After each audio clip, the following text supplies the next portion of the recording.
जय श्री राम दोस्तों, वॉक पे चर्चा है आपका स्वागत।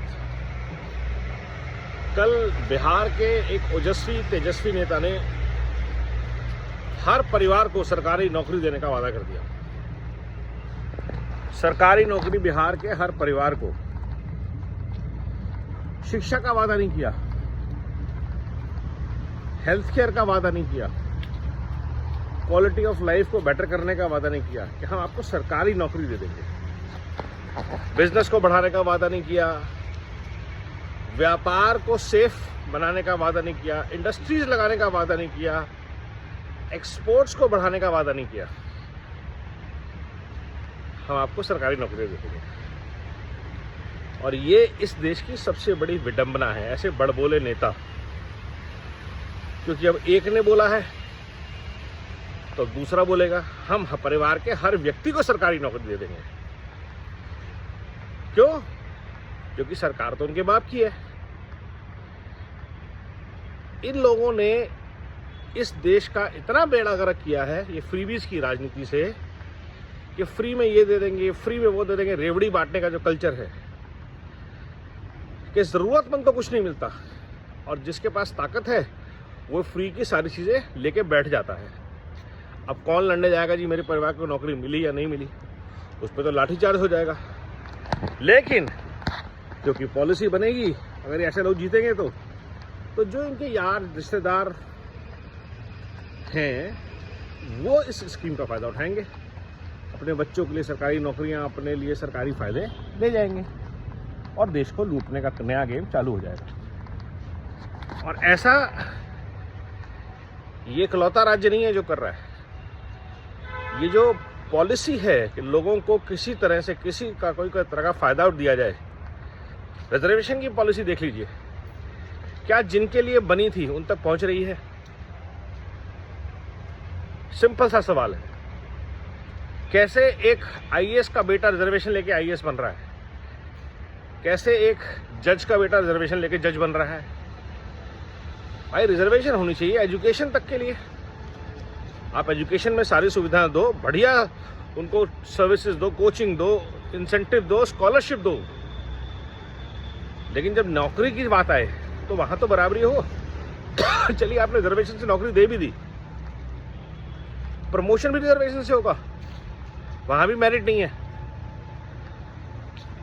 और ये लोग जब, और एक परिवार में एक रिजर्वेशन दीजिए, 4 पीढ़ियों से रिजर्वेशन चला आ रहा है और वो खानदान कभी रिजर्वेशन की छूट से बाहर नहीं आ रहा।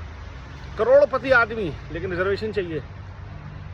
जिंदगी में आगे बढ़ गए हैं, हस्बैंड वाइफ दोनों डॉक्टर हैं, लेकिन बच्चे मेरिट पर ही लड़ना चाहते हैं। बच्चे रिजर्वेशन की डिग्री से सीट पाना चाहते हैं और पैसे कमाना चाहते हैं प्राइवेट में, बहुत बढ़िया।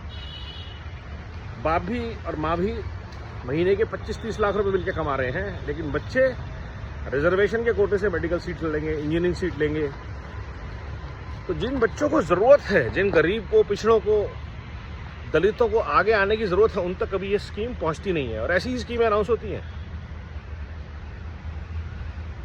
ये तो भला हो ऊपर वाले का कि 2014 में भारत में थोड़ी सी बुद्धि आई, उन्होंने मोदी सरकार चुनी जो एटलीस्ट डायरेक्ट बेनिफिट ट्रांसफर के कुछ फिल्टर लगाती है कि अगर आपकी इनकम इतनी है तो आपके अकाउंट में पैसा आएगा, अगर आप विधवा हैं तो आपके अकाउंट में पैसा आएगा, अगर आपका किसान और इनकम इससे कम है तो आपके अकाउंट में पैसा आएगा। लेकिन किसान तो इनकम टैक्स रिटर्न भरता ही नहीं है, तो सब किसानों को पैसा जाएगा, चाहे किसी के लिए वो एक शराब की बोतल हो, बट मिलेगा आपको